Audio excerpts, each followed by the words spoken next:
தமிழகத்தின் நிரந்தர முதல்வர் திரு சி. ஜோசப் விஜய் அவர்களின் சொல்லுக்கு இணங்க, மக்களை நேசி, மக்களுக்காக சேவை செய் என்பதற்கு ஏற்றாற்போல், தமிழக வெற்றிக் கழகம் தூத்துக்குடி மேற்கு மாவட்டத்திற்கு உட்பட்ட பகுதிகளில் இறந்தவர்களுக்கு குளிர்சாதன பெட்டி, சவப்பெட்டி, சொர்க்க ரதம் இவை அனைத்தும் ஸ்ரீவைகுண்ட சட்டமன்ற உறுப்பினரான சமூக ஆர்வலர் அன்னை வி. ஜி. சரவணன் எம்.எல்.ஏ.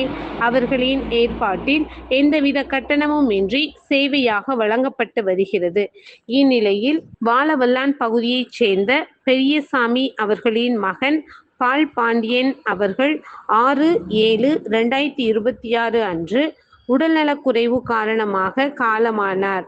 அன்னாருடைய பூத உடலை அடக்கம் செய்வதற்கான ஃப்ரீசர் பாக்ஸ், சொர்க்க ரதம் இவை அனைத்தும் மனிதம் நிலைக்க தமிழக வெற்றிக் கழகம் தூத்துக்குடி மேற்கு மாவட்டம் ஸ்ரீவைகுண்ட சட்டமன்ற உறுப்பினரான சமூக ஆர்வலர் அன்னை வி. ஜி. சரவணன் எம்.எல்.ஏ. அவர்களின் சார்பில் எந்தவித கட்டணமும் இன்றி சேவையாக வழங்கப்பட்டது.